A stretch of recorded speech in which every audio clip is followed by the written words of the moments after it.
அனைவருக்கும் வணக்கம் நண்பர்களே. நம்ம இந்த வீடியோவில் என்ன பார்க்க போகிறோம் அப்படின்னு சொல்லி பார்த்தீங்கன்னா, அதாவது சிந்துவெளி நாகரிகங்க. ஓகேவா? வந்து சிந்து சமவெளி நாகரிகம் அப்படின்னு சொல்லுவாங்க. இப்போ ரீசெண்டாக சிந்துவெளி நாகரிகம் அப்படின்ற மாதிரி சொல்லுவாங்க. ஓகேவா?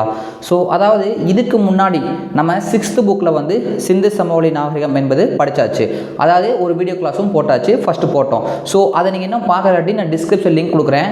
6th புக்கு தான் ரொம்ப ரொம்ப முக்கியம். நான் சொல்கிறது குரூப் 4க்கு 6th புக்கு ரொம்ப முக்கியம். குரூப் 2 குரூப் 2A 11th முக்கியம், 11th முக்கியம். ஸோ நீங்கள் எந்த எக்ஸாம் படிக்கிறேன்னு பார்த்துக்கோங்க. 6th புக்கில் இருக்க தகவல்கள் இங்கே இருந்துச்சுன்னா அதை நான் ஒரு முறை வாசித்து விட்டுட்டு போயிடுவேன். ஏன்னா அதில் தெளிவாக சொல்லியாச்சு. ஸோ அதில் இல்லாத பாயிண்ட்ஸை மட்டும் கொஞ்சம் தெளிவாக அதில் நான் சொல்லுவேன். ஓகே நண்பர்களே, 11th புக்கை படிக்கணும்னு நினச்சோம்னா ரொம்ப கஷ்டமாக இருக்கும். எந்த பாயிண்ட் படிக்கணும்னு தெரிய மணிக்கு இருக்கும். அந்த மணிக்கு இருக்கவங்களுக்கு ரொம்ப யூஸ்ஃபுல்லாக இருக்கும். நான் ஹைலைட் பண்ண பாயிண்ட்டை மட்டும் நீங்கள் படித்தாலும் போதும் தான். 6th புக்கை படிச்சுட்டு இதை படித்தா போதும். சிந்து சமவெளி மட்டும் எப்படி அப்படின்னு பார்த்தோம்னா நிறைய கொஸ்டின்ஸ் கேட்பாங்க. எப்பயுமே டீம்ஸ் கொஸ்டின் கேட்பாங்க. அதனால் 11th நல்லா படிச்சுக்கிறது நல்லது. சிந்து சமவெளிக்கு 9th ஒன்று இருக்கும். ஸோ அது நான் உங்களுக்கு கிளாஸ் கொடுக்குறேன் தனியாக. அது ஒரு 2 பக்கம் தான் இருக்கும். ஒரு ஷார்ட்ஸாக போட்டு விட்டுடலாம்னு நினச்சிட்டேன். அதனால் சரி பார்க்கலாமாங்க. எல்லோரும் லைக் பண்ணிட்டு பாருங்கள். ஓகேவா? புதுசாக பார்க்குறவங்க ஒரு சப்ஸ்கிரைப் பண்ணிட்டு பார்க்க ஸ்டார்ட் பண்ணுங்கள். பார்க்கலாமா? ஃபஸ்ட்டு சிந்து நாகரீகம் அப்படின்னு சொல்லி பார்த்தோம்னா இந்தியாவில் முதல் கட்டம், அதாவது ஃபஸ்ட்டு நம்ம இந்தியாவில் நகரமயமாக்கத்தின் சின்னம் சிந்து நாகரீகம். இப்போ சென்னை ஒரு நகரம், கோயம்புத்தூர் நகரம், மதுரை நகரம், நிறையா சிட்டிஸ் இருக்குது. திருநெல்வேலி ஒரு சிட்டி. ஆனால் சென்னை, கோயம்புத்தூர், மதுரை, திருப்பூர், திருச்சி இந்த ஏரியாலாம் பார்த்தா சிட்டி அப்படின்ட்டு கொஞ்சம் பெரிய சிட்டிஸ் கூட சொல்லலாம். ஓகேவா? ஸோ இதுதான் சிட்டி அப்படின்னு சொல்லலாம். நகரம். ஓகேவா? நகரம் தானே அது பேர் எல்லாமே. ஸோ அந்த இத்தனை சிட்டிஸ் இருக்குது. இந்தியா லெவலில் பார்த்தா டெல்லி, கொல்கத்தா இப்படிலாம் சொல்கிறோம். மும்பை இதெல்லாம் பெரிய பெரிய சிட்டிஸ் இருக்கா? ஸோ இதுக்கு எல்லாத்துக்கும் ஃபஸ்ட்டு முதற்கட்ட நகரமயமாக்கம் பார்த்தோம்னா நம்ம சிந்து நாகரிகம் தாங்க. அதைத்தான் 11th கொடுத்துருப்பாங்க. இது ப்ரீவியஸ் கொஸ்டின். ஓகேவா? அடுத்து பார்க்கலாம். இடைக்காலம், புதிய கற்காலம் உள்ளிட்ட பல பண்பாடுகள். அதாவது சிந்துவெளி நாகரிகம் அப்படின்னு நம்ம படிக்கிறது வடமேற்கு இந்தியா, அதாவது ராஜஸ்தான் அண்ட் குஜராத்து, பஞ்சாப், ஹரியானா, இப்போ பாகிஸ்தான் பிரிஞ்சிருச்சுல. ஸோ அங்கிட்டு இருக்குது. இது எல்லாமே அந்த பகுதிகளில் நம்ம சிந்துவெளி நாகரிகம் வெண்கல காலம் என்பது செயல்பட்டுக்கிட்டு இருந்துச்சு. அப்போ இங்கிட்டு என்ன நம்ம தென்னிந்தியா, நம்ம கிழக்கு இந்தியா, இந்த ஏரியாக்குள்ள மத்திய இந்தியா என்ன இருந்துச்சு அப்படின்னு சொல்லி பார்த்தோம்னா இடைக்கற்காலம், புதிய கற்காலம் உள்ளிட்ட பல பண்பாடுகள் இந்தியாவில் நிலவுச்சு அப்படின்னு சொல்கிறாங்க. புரியுதாங்க? அதாவது அங்கிட்டு சிந்து மக்கள் வாழ்ந்திருக்காங்க, இங்கிட்டு நம்ம மக்கள் வாழ்ந்திருக்காங்க. அவங்க அப்படி வாழ்ந்திருக்காங்க, இவங்க இந்த வாழ்க்கை வாழ்ந்திருக்காங்கன்ற மாதிரி கொடுத்துருப்பாங்க. அதுக்கப்புறம் பெயரிடும் முறையும் கால வரிசையும் இதில் முக்கியமாக கேட்டிங்கன்னா இதில் எல்லாமே முக்கியம் தாங்க. பார்க்கலாமா? அதாவது ஏறத்தாழ கிமு 3000 கால அளவில், அதாவது 3300 to 1900 என்பது கரெக்டான வேர்டு. பொதுவாக இப்போ 2024 நம்ம இருக்கோம். எல்லாருமே இதுக்கடுத்து வர்றவங்க 1900 பற்றி படிக்கணும்னு வச்சுக்கோங்களேன். 1918 நான் சொல்கிறோம், 1900 அப்படின்னு பொதுவாக சொல்கிறோம்ல. ஸோ அப்படி தான் ஒரு 3000 கால அளவில் தோன்றிய நாகரிகங்களும் பண்பாடுகளும் மொத்தமாக அந்த நாகரிகம் பண்பாடு சேர்ந்து சிந்து நாகரிகம் அப்படின்னு சொல்லி அழைக்கப்படுறதா சொல்கிறாங்க. இந்த நாகரிகம், அதாவது சிந்துவெளி நாகரிகம் முக்கியமாக கொஸ்டின்ங்க. முதலில் அடையாளம் காணப்பட்ட இடம் ஹரப்பாங்க. அதனால தான் இது ஹரப்பா நாகரிகம் சொல்கிறாங்க. சிந்து நாகரிகம் தான் பேர். அது எங்கே கண்டுபிடிச்சாங்க? ஃபஸ்ட்டு அந்த ஒரு ஹரப்பா அப்படின்னு ஒரு பிளேஸை கண்டுபிடிச்சனால இதை ஹரப்பா நாகரிகம் அப்படின்னு சொல்லி சொல்கிறாங்க. ஓகேவா? அதுக்கப்புறம் பார்த்தோம்னா இதுக்கு முன்னாடி, அதாவது ஒரு 7000 ஆண்டுகளுக்கு முன்பு அதான் கொடுத்துருப்பாங்க பாருங்களேன். இப்பகுதியில் புதிய கற்கால கிராமங்கள் கிமு 7000 அப்போ ஓகேவாங்க மெகர்கரில் ஒரு வாழ்க்கை நிகழ்ந்தாங்க. இது ஹரப்பா நகரத்துக்கு முன்னோடி கூட 6th புக்கில் பார்த்தோமா. ஸோ அதை இங்கே கொடுத்துருப்பாங்க. இது ஓகே, விட்டுடலாம். அடுத்து பாருங்களேன். இதாங்க முக்கியம். ரொம்ப இந்த பூச்சிக்க பாருங்க கட்டம் போட்டு. அதாவது ஃபஸ்ட்டே சொன்னேன்ல 6th புக்கில், சரி உன்னோட சொல்லிடுறேன்.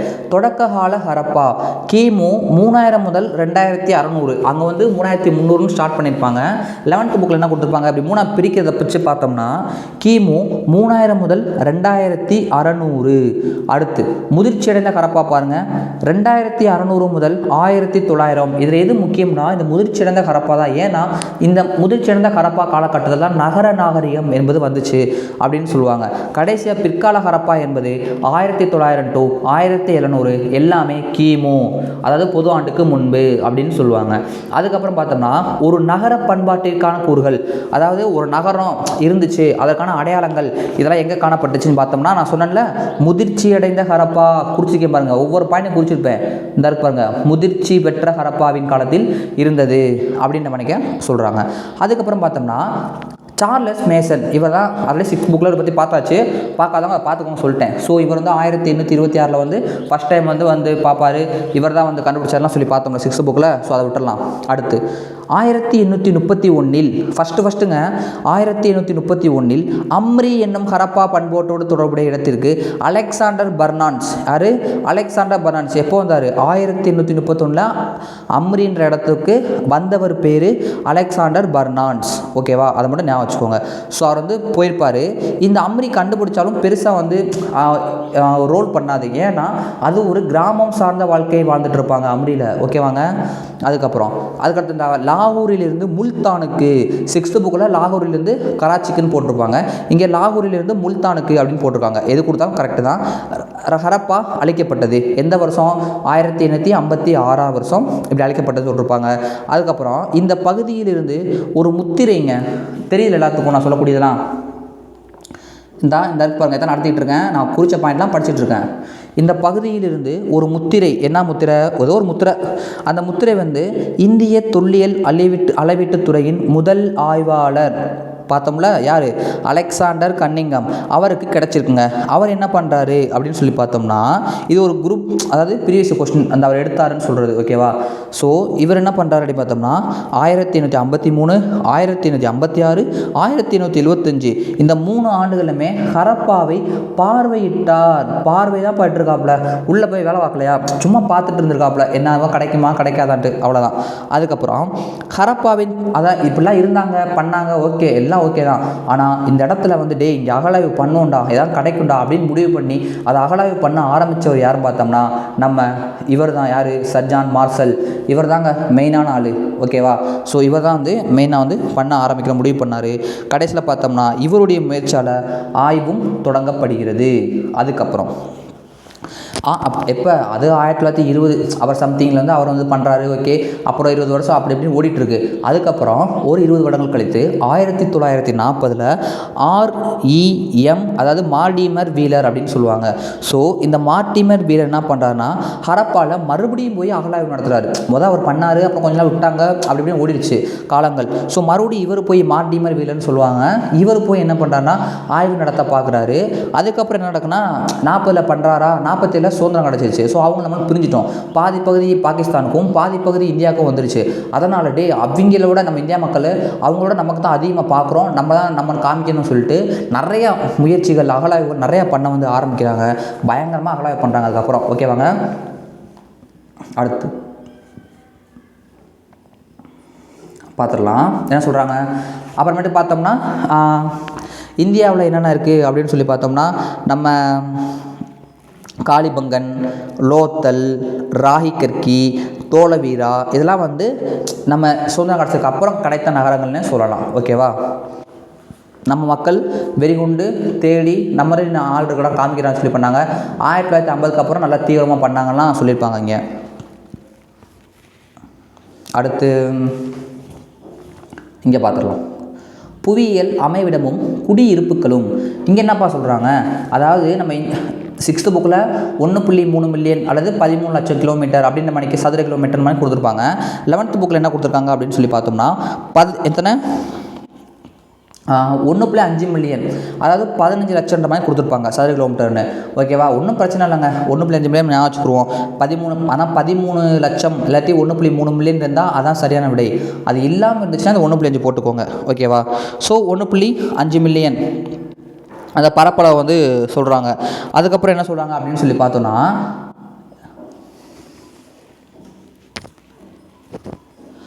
அதோடைய பகுதி நம்ம 6th புக்கில் பார்த்தோம்னா கடைசியாக மேற்கில் இது அது இதுன்னு இங்கே என்ன சொல்லியிருக்காங்க அப்படின்னு சொல்லி பார்த்தோம்னா மேற்கில் வந்துங்க, மேற்கில் என்ன இருக்குது, பாகிஸ்தான் ஈரான் எல்லையில், பாகிஸ்தானுக்கும் ஈரான் பகுதிக்கும் எல்லையில் சட்கா ஜெண்டர் அப்படின்னு ஒரு இடம் இருக்கான். அதுதான் சிந்து சமவெளி நாகரிகத்துடைய மேற்கு எல்லைன்றாங்க. 6th புக்கில் என்ன போட்டிருப்பாங்கன்னா மக்ரான் கடற்கரை அப்படின்னு போட்டிருப்பாங்க. இங்கே வந்து சட்கா ஜெண்டோர் அப்படின்னு போட்டிருக்காங்க. அவ்வளோதான். ஸோ அது இருந்தால் அது இல்லாட்டி இதை போட்டிருங்க. ரெண்டையும் ஒன்றா கொடுக்க மாட்டாங்க, யாரும் குழம்பு வேணாம். வடக்கில் சாட்டுகை, ஸோ அங்கேயும் வடக்கில் சாட்டுகை தான் கொடுத்துருப்பாங்க. அந்த சாட்டுகை எங்கே இருக்குது அப்படின்னு சொல்லி பார்த்தோம்னா ஆப்கானிஸ்தானில் இருக்குங்க. கிழக்கில் ஆலம்கீர்பூர், ஆலம்கீர்பூர் எங்கே இருக்குது, உத்தரப்பிரதேசத்தில் இருக்குது. நம்ம 6th புக்கில் கிழக்கில் வந்து என்ன கொடுத்துருப்பாங்க பார்த்தீங்கன்னா காகர் காக்ரா நதி பள்ளத்தாக்குன்னு கொடுத்துருப்பாங்க. இங்கே வந்து என்ன கொடுத்துருக்காங்க அப்படின்னு சொல்லி பார்த்தோம்னா ஆலம்கீர்பூர் நம்ம உத்தரப்பிரதேசத்தில் இருக்குன்னு கொடுத்துருக்காங்க. தெற்கில் தைமாபாத் அல்லது டைமாபாத் எங்கே இருக்குது, மகாராஷ்டிராவில் இருக்குது அப்படின்னு சொல்லி கொடுத்துருப்பாங்க. இதெல்லாம் வந்து சிந்து சமவெளி நாகரிகத்தோட எல்லைகள். அப்போ மையப்பகுதி என்னப்பா அப்படின்னு பார்த்தோம்னா குஜராத், ராஜஸ்தான், ஹரியானா இதெல்லாம் வந்து மையப்பகுதிகள். இப்போ இந்தியான்னு வச்சுக்கோங்களேன், அங்கிட்டு காஷ்மீர், இங்கிட்டு கன்னியாகுமரி, இங்கிட்டு அருணாச்சல பிரதேசம், குஜராத் எல்லைகள். மையப்பகுதியில் நம்ம உத்தரப்பிரதேசம், அப்புறம் நம்ம ஏதாவது நிறையாவது ஊர்கள் இருக்குல்ல, அந்த ஊரில் மையப்பகுதின்னு சொல்லுவோம்ல. ஸோ மத்திய பிரதேசம் இந்த மாதிரி மையத்தில் இருக்குல்ல, அதை சொல்கிறாங்க. அவ்வளோதான். அதுக்கப்புறம் தொடக்கம் போயிடலாமா? நல்ல பாயிண்ட்டுங்க இந்த பாயிண்ட்லாம். இங்கே வந்து நான் குறிச்சிக்க பாயிண்ட் படித்தா போதுமா கேட்டிங்கன்னா போதும் தான். தொடக்கம் வேளாண்மை, விவசாயம், ஓகேவா, விவசாயம் விலங்கு வளர்ப்பும் சிந்து சமவெளி மக்கள் பண்ணாங்க அப்படின்னு கொடுத்துருப்பாங்கங்க. மெஹர்கர் எடுத்துக்காட்டுக்கு ஒரு மெஹர்கரை கொடுத்துருப்பாங்க. தொடக்க நெல் பார்த்தோம்னா கிராமங்களும், அதாவது சிந்து சமவெளி நாட்டில் இங்கே கொடுத்துருக்காங்க பாருங்களேன். ஃபஸ்ட்டு ஸ்டார்டிங்கில் சின்ன சின்ன கிராமம் தான் வந்து உருவாகுச்சு. அதுக்கப்புறம் வந்து தொடக்க நிலையில் கிராமங்கள் தான் வந்துச்சு. அதுக்கப்புறம் முதிர்ந்த ஹரப்பா, முதிர்ச்சியடைந்த காலத்தில் நகர மையங்கள் தோன்றுச்சு. ஸோ இந்த பாயிண்ட் ரொம்ப முக்கியம், எல்லாம் நல்லா பார்த்துக்கோங்க. அடுத்து திட்டமிடப்பட்ட நகரங்கள். இந்த பாயிண்ட் நிறையாவது குழப்பம், கீழே இருக்கிறத விட்டுருங்க. ரீட் பண்ணோம்னா ரீட் பண்ணிக்கோங்க போதும், அவ்வளோதான். ஆனால் நான் ஹைலைட் பண்ணது ரொம்ப முக்கியம். என்ன பார்த்தோன்னா ஹரப்பா பஞ்சாபில் இருக்காங்க. பாகிஸ்தான், பாகிஸ்தானில் பஞ்சாப்பா, சரி நம்ம இந்தியாவிலாம் பஞ்சாப் இருக்குன்னு நீங்கள் கேட்கலாம். பஞ்சாப்னு ஒரு மாகாணம் முதல் இருந்துச்சு. அந்த மாகாணம் பாகிஸ்தானுக்கு பாதியும் இந்தியாவுக்கு பாதியுமாக பிரிஞ்சிருச்சு. நம்ம இந்தியாவில் இருக்கிறது கிழக்கு பஞ்சாப், புரியுதாங்க, பாகிஸ்தானில் இருக்கிறது மேற்கு பஞ்சாப் அப்படின்னு சொல்லி தான் இருந்துச்சு. ரெண்டாக பிரிஞ்சு தான் அங்கிட்டு போயிடுச்சு. ஸோ பாகிஸ்தானில் இருக்க பஞ்சாபில் தான் ஹரப்பா அப்படின்ற நகரம் வந்து இருக்கான். மொஹஞ்சதாராவும் எங்கே இருக்கான், பாகிஸ்தானில் இருக்க சிந்து மாகாணத்தில் இருக்கான். பாகிஸ்தானில் சிந்து மாகாணம்னு ஒன்று இருக்கான், அங்கே தான் மொஹஞ்சதாரோ இருக்கான். குஜராத்தில் தோலவிரா, இது என்னென்னா இந்தந்த ஊரில் இந்த இடம் இருக்குதுன்னு காமிக்கிறாங்க. குஜராத்தில் தோலவிரா அப்படின்ற இடம் இருக்குது. அப்புறம் நம்ம காளிபங்கன், ராஜஸ்தானில் காளிபங்கன் அப்படின்ற ஊர் இருக்குது. ராஜஸ்தானில் காளிபங்கன் வந்து ஈஸியாக ஞாபகம் வச்சுக்கோங்க, ராஜா எல்லாத்தையும் காலி பண்ணிடுவார் அப்படின்னு ஞாபகம் வச்சுக்கோங்க. குஜராத்தில் லோத்தல் இருக்குது, டோலவீரா ரெண்டுமே குஜராத்தில் இருக்குது. பனவாலியும் ராஜஸ்தானி, ராஜா வந்து பணம் இருக்கிறனால தான் பூராத்தையும் காலி பண்ணுறாரு. அதனால் பனவாலியும் காளிபங்கனும் ராஜஸ்தானில் இருக்குன்னு ஞாபகம் வச்சுக்கோங்க.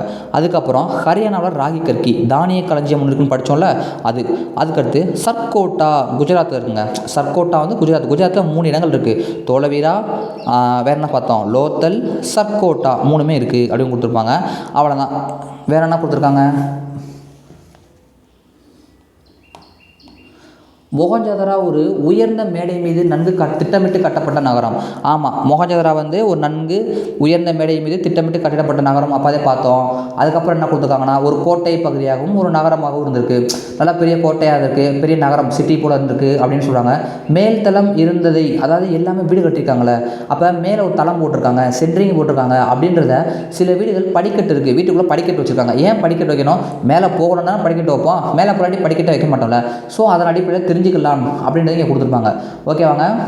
மொஹஞ்சதாராவில் உள்ள ஒரு கட்டடம், ஓகேவா, மொஹஞ்சதாராவில் உள்ள ஒரு கட்டடம் என்ன சொல்கிறாங்க பார்த்தீங்கன்னா சேமிப்பு கிடங்காக அடையாளம் காணப்படுகிறது. அதாவது சேமிப்பு கிடங்குனா என்னது, நிறையா பொருட்களை சேர்த்து வைக்கக்கூடிய இடமாக இருக்குது. நம்ம பார்த்தோம், மொஹஞ்சதாரா பொதுக்குளம் கிடச்சிச்சு, ஒரு தலைவர் சிலை கிடச்சிச்சு, பெண் சிலை கிடச்சிச்சு, இப்போ பொது கட்டடம் ஒன்று இருந்துச்சு. இப்போ என்ன சொல்கிறாங்க, சேமிப்பு கிடங்கும் இருந்துச்சு அப்படின்னு சொல்லி சொல்கிறாங்க. வேறு என்ன போட்டிருக்காங்கப்பா, பெருங்குளம், நான் சொன்னேன்ல மெகாபாத், இங்கே த கிரேட் பாத் அப்படின்னு சொல்கிறாங்க. இதனால் ஒன்று தான் ஒரு முற்றம்னா என்னது, ரூம், முற்றத்துடன் கூடிய ஒரு பெரிய குளமாகும். சாரி, முற்றம்னா வந்து கிணறு நினைக்கிறேன். ஸோ முற்றத்துடன் கூடிய ஒரு பெரிய குளமாகும். குளத்தில் ஆல்ரெடி பார்த்தாச்சு, இருந்தாலும் சொல்கிறேன் பார்த்துக்கோங்க. 4 பக்கம்லையுமே நடைபாதை இருக்குது. நடைபாதை என்பது 4 பக்கங்களே இருக்கும். ஆனால் அந்த குளத்தில் இறக்கக்கூடிய அந்த வழிகள் என்பது வடக்கு தெற்கு பகுதிகளில் இருக்கும் அப்படின்னு மாதிரி கொடுத்துருக்காங்க. தானிய கிடங்குகள் அடையாளம் காணப்படுகிறதுன்னு சொல்லியிருக்காங்க. சுவர்கள் இந்த இருக்கு பாருங்க, நம்ம ஜிப்சம், அதாவது ஜிப்சம் செறிந்த சுண்ணாம்பு சாந்தால், ஜிப்சம் சொல்லுவாங்க, அது சுண்ணாம்பு சாந்தால் பூசப்பட்டு நீர் போகாதபடி, வேறு நீர் உள்ளே போகக்கூடாது அப்படின்றக்காக இருக்குது. நல்லா இருந்துச்சு. அதாவது இயற்கை தார் கொண்டு பூசப்பட்டதுன்னு படித்தோம்லங்க, இங்கே ஜிப்சம் கொடுத்துருக்காங்க, அவ்வளோதான். ஓகேவா? இந்த குளத்தை வந்து இந்த சடங்கு செய்வோம்ல நம்மளாம், இப்போ இறந்து போனால் நீர்மா எடுக்கிறது, சடங்குக்கு வந்து அந்த தண்ணி ஊற்றுறது, இந்த மாதிரிலாம் பண்ணுறோம்ல, இந்த மணிக்கு சடங்குக்கு யூஸ் பண்ணிக்கலாம் அப்படின்னு பண்ணி கொடுத்துருக்காங்க. வாழ்வாதாரமும் பொருளாதார உற்பத்தியும் என்னப்பா இது அப்படின்னு சொல்லி பார்த்தீங்கன்னா, நிலையாக வாழ்வதற்கு ஒரு மனுஷன் ஒரு இடத்துல நிலையாக வாழ்கிறதுக்கு உதவியது வேளாண்மை அப்படின்னு சொல்கிறாங்க. நம்ம அந்த புக்கில் வந்து கோதுமை, பாலி, அவரை இதெல்லாம் பார்த்தோம். இந்த புக்கில் கொண்டக்கடலைன்னு சொல்லப்படுகிற சுண்டலும் வந்து இருந்துச்சு அப்படின்னு சொல்கிறாங்க. ஓகேவா? கொண்டக்கடலை உற்பத்தியில் தமிழ்நாட்டில் முதலிடம் வகிக்கும் மாவட்டம் எது? தெரிஞ்சவங்க கமெண்ட் பண்ணுங்கள். எதுக்கு அதை கேட்குறேன்னா ப்ரீவியஸ் கொஸ்டின் அதான் கேட்டேன். ஸோ ஓகேவா?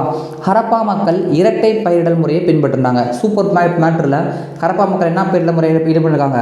இரட்டை பயிரிடல் முறை. ஓகேவாங்க? அதாவது 2 முறை பயிரிடுவாங்க, 2 முறை, வருஷத்துக்கு 2 முறை பயிரிடுவாங்க அப்படின்னு சொல்லி போட்டிருக்காங்க. கரப்பா மக்கள் உழவுக்கு கலப்பை, இன்றைக்கி நம்ம கலப்பை யூஸ் பண்ணிக்கிட்டு இருக்கோம், ஆனால் கரப்பா மக்களுமே வந்து கலப்பை வந்து யூஸ் பண்ண தான் சொல்கிறாங்க. நிலத்தை நல்லா உழுது, இன்றைக்கி நம்ம உழுதுறோம்ல, இதே போல் உழுதுருக்காங்க, விதைச்சிருக்காங்க அப்படின்னு சொல்கிறாங்க. உழுத நிலங்கள் வந்து எங்கடா எப்படிடா நீ சொல்கிற, அவங்க உழுதாங்க உனக்கு தெரியுமா அப்படின்னு கேட்டிங்கன்னா புக்கில் இருக்குது. என்ன போட்டிருக்காங்க? காளிபங்கன், எங்கே? ராஜஸ்தான் இருக்கக்கூடிய காளிபங்கனில் அந்த மக்கள் உழுததற்கான சான்றுகள் கிடச்சிருக்கு. கலப்பை, கோடாரி, அந்த இதெல்லாம் வந்து கிடச்சிருக்கு. அப்போ உழுதுருக்காங்க அப்படின்றது தெரியுது. ஸோ எங்கே கிடச்சிருக்கு இது கேட்பாங்க. உழுத நிலங்கள் எங்கே அடையாளம் காணப்பட்டன? TNPSC question. பொறுத்துகளை வைப்பாங்க, காளிபங்கனில். ஓகேவா? அடுத்து இது ஒரு ரீட் பண்ணிக்கோங்க. விலங்குகளை பழக்கப்படுத்துதல், அதாவது விலங்குகளை பற்றி பார்த்தோம்னா ஹரப்பாவில் மேய்ச்சல் ஒரு முக்கியமான தொழிலாக இருந்திருக்கு. அப்புறம் செம்மறியாடு, வெள்ளாடு, கோழி எல்லாமே வளர்த்தாங்கன்னு ஆல்ரெடி பார்த்தாச்சு. குதிரை வந்து அவங்களுக்கு தெரியாது, இது ரொம்ப ஒரு டிஎம்பிசி கொஸ்டின், ஆல்ரெடி பார்த்தாச்சு. ஸோ விட்டுறலாம். மாடுகள் செபு என அழைக்கப்பட்டன ஒரு முக்கியமான வினா. மாடுகள் ஹரப்பா நாகரிகத்தில் மாடுகள் எவ்வாறு அழைக்கப்பட்டனா செபு.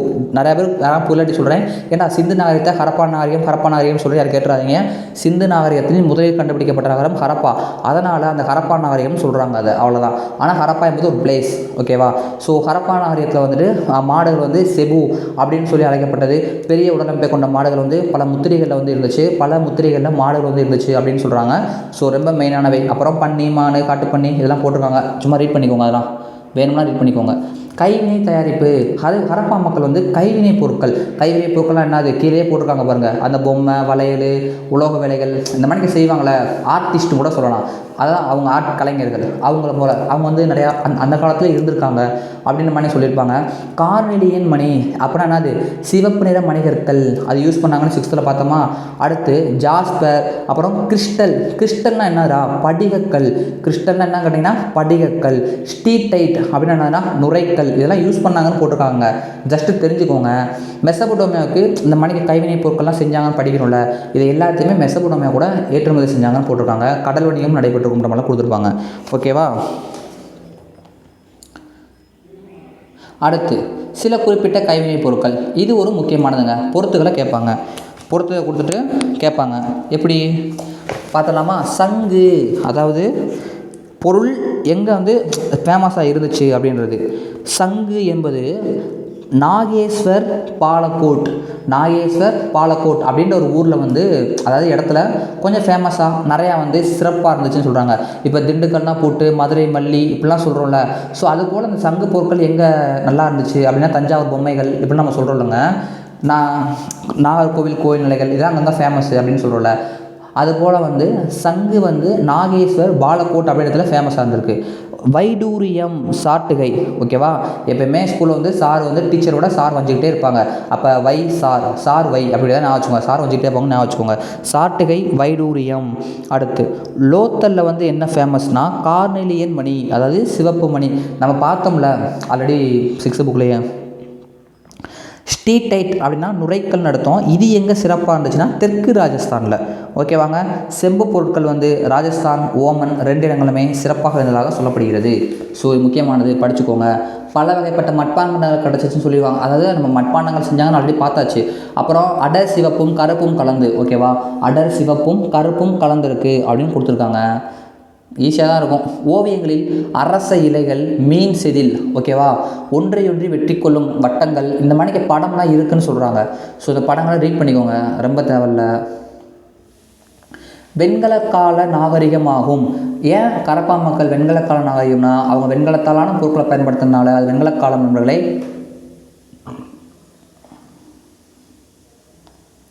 அடுத்து இது ஒரு பாயிண்ட்டு, ரோரி செட், ஓகேவா. ரோரி செட் எனப்படும் படியக்கல்லில் செய்யப்பட்ட, ரோரி செட் என்பது ஒரு படியக்கல், அந்த கல்லில் செய்யப்பட்ட கத்திகளை கரப்பா மக்கள் யூஸ் பண்ணாங்க, ஓகேவாங்க. அடுத்து என்ன போட்டிருக்காங்க, கரப்பா மக்கள் இரும்பே அறிந்திருக்கவில்லை, அவ்வளோதான் போட்டிருக்காங்க. ரோரி செட் அப்படின்னு சொல்லி பார்த்தோம்னா படிவு பாறை, பாகிஸ்தான் இருக்குல்ல, பாகிஸ்தானில் ஒரு படிவு பாறைங்க, அந்த பாறத்தில் ரோரி அப்படின்னு பகுதி இருக்குது, அதாவது பாகிஸ்தானில் ரோரின்னு ஒரு ஏரியா இருக்குது, அந்த ஏரியாவில் தான் வந்து படிவு பாறைகள் இருக்குது. அந்த படிவு பாறைகளை தான் வந்து இந்த கத்தி அந்த பாறையிலேருந்து தயாரித்தாங்கிற மாதிரி கொடுத்துருப்பாங்க. பிற கருவிகளும் செய்து யூஸ் பண்ணிக்கிட்டாங்க. துணிகளும் அணிகளும் பருத்தி பட்டு, புக்கில் 6th புக்கில் பார்த்தாச்சு. மொஹஞ்சதாரோவில் கண்டெடுக்கப்பட்ட நடனமாடும் பெண் சிலை, இப்போ பார்த்தோமா, நடனமாடும் பெண் சிலை. அப்புறம் வந்துட்டு முழங்கையின் மேல் பகுதி வரை வளையல் போட்டிருக்காங்க, அந்த பெண் சிலையில் வந்து நம்ம முழங்கை மேல் பகுதி வளையல் போட்டிருக்காங்க, அப்படின்னா அவங்க வந்து நல்லா அணிகலங்கள் போட்டுருந்தாங்கிறது இதன் மூலம் தெரிகிறதும். இதெல்லாம் என்னங்க, நான் ரீட் குறிக்காமல் போய் யாரும் நினைக்க வேணாம், ரீட் பண்ணுற மாதிரி இருக்கும், கேட்பாங்களான்னு சொல்ல முடியாது, வேணால் ரீட் பண்ணிக்கோங்க நீங்கள் எல்லோரும். அதான் அந்த பாயிண்ட், முக்கியமான பாயிண்ட் மட்டும் நான் நடத்துவேன் நான். சுமேரியா நாகரிகம், அதாவது சுமேரியா நாகரிகம் நிலவிய ஓமன், பக்ரைன், ஈரான் ஆகிய இடங்களில் ஹரப்பாவை சேர்ந்த முத்திரைகளும் பொருட்களும் கிடச்சிருக்குங்க. ஆல்ரெடி என்ன பார்த்தோம், ஈரான், ஈராக், குவைத், சிரியா, இதெல்லாம் 6th புக்கில் போட்டிருந்தாங்க. இங்கே என்ன போட்டிருக்காங்கன்னா அதே ஈரான், ஈராக் இருக்குது, ஓமன், பக்ரைன் எக்ஸ்ட்ரா வந்துருக்கு. இதெல்லாம் வந்து சுமேரியாவுடைய நாகரிகம் சொல்லலாம், மெசபடோமிய நாகரிகமும் சொல்லலாம், ரெண்டுமே ஒன்று தான், ஓகேவாங்க. ஸோ அங்கே வந்து ஹரப்பாவை சேர்ந்த முத்திரைகள்லாம் கிடச்சிருக்கு. இதன் மூலம் நம்ம 2 பேத்துக்கும் வந்து வணிகம் நடைபெற்றிருக்கு அப்படின்னு உறுதி செய்யப்படுகிறது. அடுத்து என்ன சொல்கிறாங்க, கியூனிஃபார்ம் கல்வெட்டு குறிப்புகள் மெசபடோமியாவுக்கும் ஹரப்பாவுக்கும் இடையே. கியூனிஃபார்ம் கல்வெட்டுகள்னு சொல்லுவாங்க. அதாவது கியூனிஃபார்ம் கல்வெட்டுகள் என்பது நம்ம இந்தியாவில் கிடையாதுங்க, நம்ம மெசபடோமியாவில் வந்து இருக்கும். ஸோ அந்த கியூனிஃபார்ம் கல்வெட்டுன்னு என்னது, அங்கே வந்து ஒரு கல்வெட்டு இருக்குது, கியூனிஃபார்ம் என்பது ஒரு எழுத்துக்கள், அந்த எழுத்துக்களில் ஒரு கல்வெட்டு வந்து இருக்குது, அந்த கல்வெட்டில் வந்து நம்ம மெசபடோமியாவுக்கும் நம்ம சிந்துவெளிக்கும் வணிகம் நடைபெற்றுச்சு அப்படின்றத குறிக்கிறார் அப்படின்னு சொல்கிறாங்க. மெலுக்கா என்னும் சொல் சிந்து பகுதியை குறிக்கிறது. அந்த கல்வெட்டில் மெலுக்கா அப்படின்னு எழுதியிருக்காங்களாம், அந்த மெலுக்கா என்ற வார்த்தை எதை குறிக்குதுன்னு பார்த்தோம்னா நம்ம சிந்து பகுதியை குறிக்குது அப்படின்ற மாதிரி சொல்கிறாங்கங்க. ஹரப்பாவில் செய்யப்பட்ட ஜாடி ஓமனில், அதாவது ஹரப்பான என்னது நம்ம பாகிஸ்தானில் இப்போ இருக்குது, ஸோ அங்கே செய்யப்பட்ட ஒரு ஜாடி ஓமனில் கண்டுபிடிச்சிருக்காங்களாம். அப்போ என்ன இருக்குது, இங்கே அங்கேயும் மக்கள் போய் வந்துட்டு இருந்திருக்காங்க, அதனால தானே அங்கே கிடச்சிருக்கு. ஸோ அதை தான் இங்கே கொடுத்துருப்பாங்க. அடுத்து என்ன கொடுத்துருக்காங்க, எடைகற்களும் அளவீடுகளும். நான் 6th புக்கில் பார்த்ததை இங்கே பிரீஃபாக சொல்ல மாட்டேங்க, நீங்கள் பார்த்துக்கோங்க. 11th புக்கில் இம்பார்ட்டன்ஸ் மட்டும் தான் நான் சொல்லுவேன். அடுத்து ஹரப்பா நாகரிக பகுதியிலிருந்து படிகக்கல்லாலான, அதாவது படிகக்கல்லாலான கனசதுரம்ன்ற வேர்டு முக்கியங்க, கனசதுர வடிவ எடைகற்கள் கண்டெடுக்கப்பட்டன, ஓகேவாங்க. அந்த எடைகற்கள் இரும முறையை உணர்த்துகிறது. இரும முறைனா பைனரி சிஸ்டம் அப்படின்னு சொல்லுவாங்க. என்னடா பைனரி சிஸ்டம் கேட்குறீங்களா, 1, 2, 4, 6 இந்த புக்கியில் இருக்குது பாருங்கள், சாரி 1, 2, 4, அதாவது 1 கூட்டினா 2, 2 கூட்டினா 4, 4 கூட்டினா 8, 8 கூட்டினா 16, 16 கூட்டினா 32. இது தாங்க பைனரி சிஸ்டம். 3 கிலோ 5 கிலோலாம் வராது அதில். ஸோ அந்த மாதிரி ஒரு எடுத்துக்காட்டு சொல்கிறேன். ஸோ இதைத்தான் வந்து இரும முறை அப்படின்னு சொல்லுவாங்க, ஓகேவாங்க. வேறு என்ன சொல்கிறாங்க,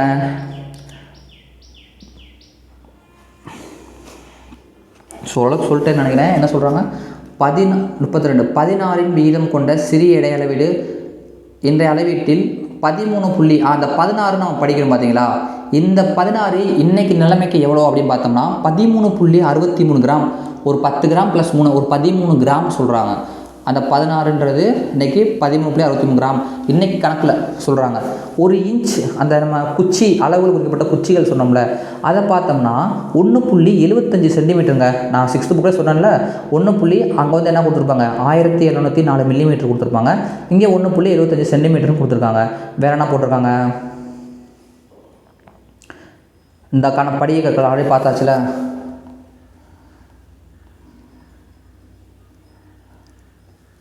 இது ஒரு மெயினான விஷயம். ஹரப்பா மக்கள் இருக்காங்களே, அவங்களுடைய எழுத்து முறை இன்றைக்கி வரைக்கும் நமக்கு தெரியவே இல்லைங்க. எவ்வளோ பெரிய வரலாற்று ஆசிரியர்கள், நீ யாராக வேணால் இருப்பா, இன்னும் அதை படிக்கவே முடியலப்பா அப்படின்னு சொல்லி இவங்க சொல்கிறாங்க. எழுத்து முறையை படிக்க முடியவில்லை.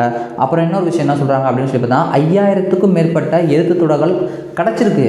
அங்கே 5000க்கும் மேற்பட்ட எழுத்து தொடர்கள்லாம் கிடச்சிருக்குப்பா. கிடைச்சி என்ன பிரயோஜனம், படிக்க முடியலையே, அதான் மேட்ருங்க அப்படின்றாங்க. ஸோ அந்த 5000க்கும் மேற்பட்ட எழுத்துத்தொடர் கிடச்சதில் மிகப்பெரிய எழுத்துத்தொடர் எதுன்னு பார்த்தோம்னா 26 குறியீடுகள். ஒரே அந்த ஒரு பட்டையை கூட வச்சுக்கோங்களேன், ஒரு புக்கு, அந்த புக்கில் 26 குறியீடுகள் வந்து இருக்குது அப்படின்னு நம்ம சொல்கிறாங்க. அதான் அதிகமாக இருக்கிறதுலையே. ஸோ நிறையா பேர் என்ன சொல்கிறாங்க அப்படின்னு பார்த்தோம்னா, நம்ம ஐராவத மகாதேவன், பாலசுப்ரமணியம், இவங்களாம் தமிழ்நாட்டு, அப்புறம் நம்ம மாண்டிமர் வீரரா, இன்னும் 2-3 பேர், கமில் சொல்லபில், இவங்க என்ன சொல்லுவாங்கன்னா, திராவிட மொழி குடும்பத்தை சேர்ந்ததா எழுத்துமான்னு தெரியுது, அது திராவிட எழுத்து அப்படின்னு நிறைய பேர் சொல்கிறாங்கன்னு சொல்லி சொல்கிறாங்க. போக்குவரத்துக்கு அப்படின்னு சொல்லி சொல்கிறாங்க. ஸோ முத்திரைகள்லாம் வந்து யூஸ் பண்ணாங்க. ஓகேவா, அதுதான் கொடுத்துருப்பாங்க, பார்த்துக்கலாம். ஆல்ரெடி பார்த்தாச்சு, இது 6ஆம் புக்லேயே இருந்தாலும் பார்த்துக்கலாம். ஸ்ரீதைக்கல்லில் அங்கே வந்து ஒரு மத குருமார் சிலை தான் போட்டிருப்பாங்க. ஓகேவா, இங்கே என்ன போட்டிருப்பாங்கன்னா, அந்த கல்லில் கொடுத்துருப்பாங்க. ஸ்ரீதைன்னா என்னென்னு பார்த்தோம், நுரைக்கல். இந்த நுரைக்கல்லில் அமைந்த, ஓகேவாங்க, மத குரு வந்துட்டு செம்பாலான நடனமாடும் பெண் சிலை. இதெல்லாம் வந்து ரெண்டுமே மொஹஞ்சதாரோ கிடச்சிச்சு அப்படின்னு போட்டிருக்காங்க.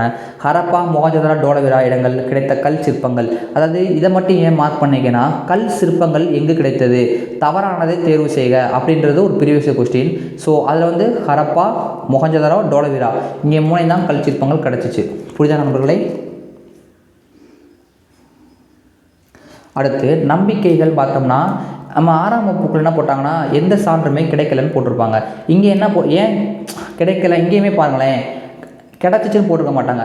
சிந்து மக்கள் இயற்கையை வழிபட்டுருக்கலாம், அரச மரங்களை வழிபட்டுக்கலாம், இவங்க இருந்திருக்கலாம் அப்படின்னு தான் கொடுத்துருப்பாங்க. கன்ஃபார்ம் கிடையாது. ஸோ ஓகேவா, அரச மரங்களை கும்பிட்டுருக்கலாம், இயற்கையை வழிபட்டுருக்கலாம், தாய் தெய்வத்தை கும்பிட்டுருக்கலாம். இன்னொரு விஷயம், காளிபங்கனில் வேள்வி பீடங்கள் அடையாளம் காணப்படும்.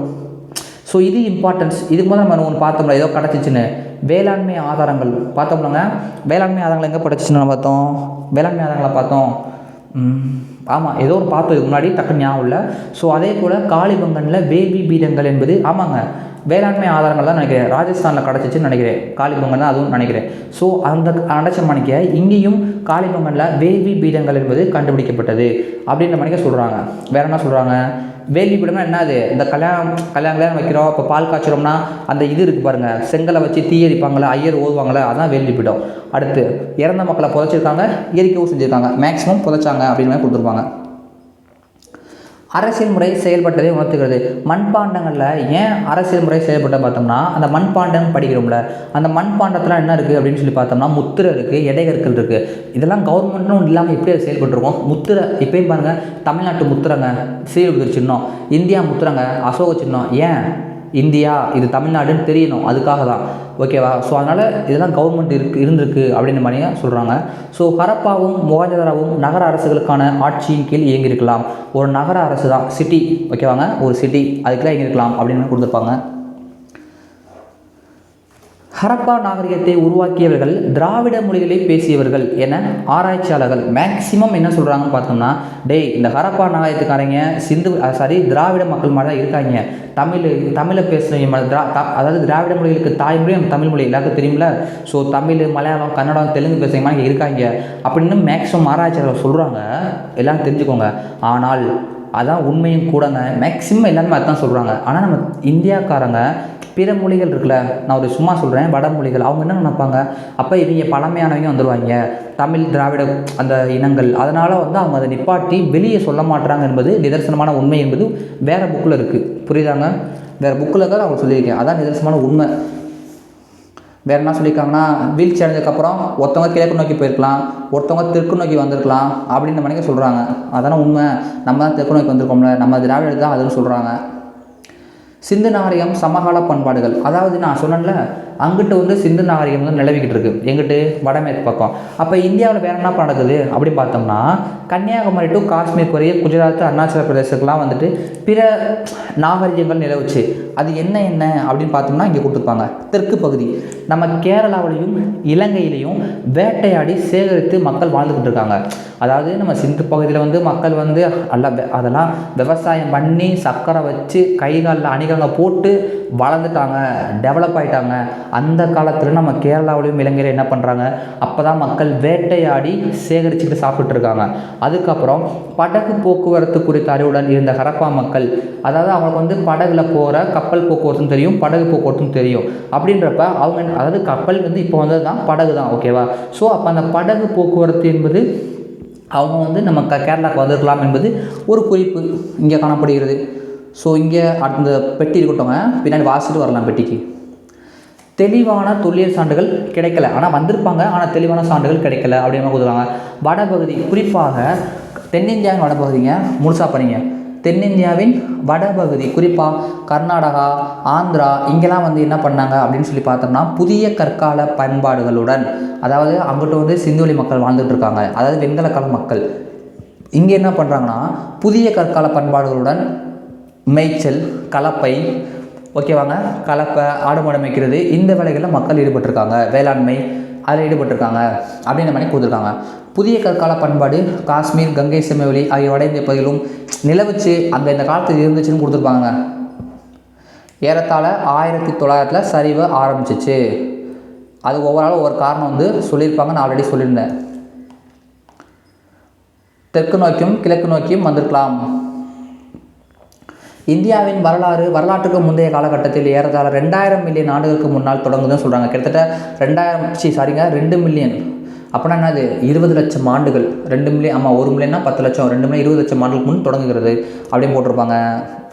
கை கோடாரிகளை இன்றைக்கி நம்ம கோடாரியை யூஸ் பண்ணுறோம், அந்த கோடாரி வந்து இந்தியாவில் 2 மில்லியன், அதாவது 20 லட்சம் ஆண்டுகளுக்கு முன் வாழ்ந்த மனிதர்களிடையே இருந்துச்சுடா அப்படின்னு இந்த புக்கில் போட்டிருக்காங்க. புரியுதாங்க. ஸோ இந்த பாக்ஸை விட்டு வந்தோம்ல, இந்த பாக்ஸ் என்ன கொடுத்துருப்பாங்கன்னு ஒரு ஓவர்வியூவை பார்த்துடலாமா. இந்த பாக்ஸ் முடிஞ்சுங்க. என்னப்பா சொல்கிறாங்க, ஆல்ரெடி பார்த்தாச்சு. இந்தியாவின் முதல் நகரமயமாக்கலின் வெளிப்பாடு சிந்து நாகரிகம். சிந்து நாகரிகத்தை பற்றி பார்த்தோம்னா சிந்து எழுத்துக்களின் பொருளை இன்றைக்கி நம்மளால் பார்க்க முடியல அப்படின்னு கொடுத்துருப்பாங்க. வேறு என்ன கொடுத்துருப்பாங்க பார்த்தோம்னா, பெருங்கற்கால தாளிகளில், ஓகேவாங்க, பெருங்கற்கால தாளிகள், அந்த முதுமக்கள் தாளிகள்னு சொல்லுவோம்ல, ஆதிச்சநல்லூரில் கண்டுபிடிக்கப்பட்டது. ஸோ ஆதிச்சநல்லூரில் அகழாய்வு செய்ய ஆரம்பித்த ஆண்டு என்னென்னு கீழே கமெண்ட் பண்ணுங்கள். ஏன்னா அந்த தாளிகள் வந்து இதெல்லாம் கிடச்சிச்சு, ஒரு சில இடங்களில் கிடச்சிருக்கு. அப்போ ஆதிச்சநல்லூர்லேயும் முதுமக்கள் தாளி கிடச்சிருக்கு, நம்ம சிந்து சமவெளி நாகரிகத்திலையும் அந்த பெருங்கற்கால தாளிகள் கிடச்சிருக்கு. அப்புறம் ரெண்டுக்கும் ஏதோ கனெக்டிவிட்டி இருக்குல்ல அப்படின்றத வந்து இங்கே கொடுத்துருப்பாங்க, ஓகேவாங்க. அதில் என்ன சொல்லுவாங்கன்னா, சிந்துவெளி மக்கள் ஒன்று ஆதிச்சநல்லூருக்கு வந்திருக்கலாம், இல்லை ஆதிச்சநல்லூர் நம்ம தமிழ்நாட்டு மக்கள் வந்து அங்கே போயிருக்கலாம் அப்படின்ற மாதிரி இங்கே கொடுத்துருப்பாங்க. வேறு என்ன கொடுத்துருப்பாங்க பார்த்தோம்னா, அரிக்கைமேடு, கீழடி, உறையூர் இங்கெல்லாம் வந்து பார்த்தோம்னா 2ஆம் நகரமயமாக்கத்தின் பகுதிகள். இது 3 என்னது, இது முக்கியமான விடுங்க, இது 3 என்னது, 2ஆம் நகரமயமாக்கத்தின் பகுதிகள். இந்த ஊர்கள் சிந்து நகரங்களிலிருந்து மிகவும் வேறுபட்டதாக இருக்குது, ரொம்ப வேறுபட்டதாக இருக்குது. ஒரு இது இல்லாமல் ரொம்பவும் இதாக இருக்குது அப்படின்ற மாதிரி கொடுத்துருப்பாங்க. ஆனால் 9th புக்கில் ஒற்றுமை கொடுத்துருப்பாங்க, அதை அப்போ பார்க்கலாம்.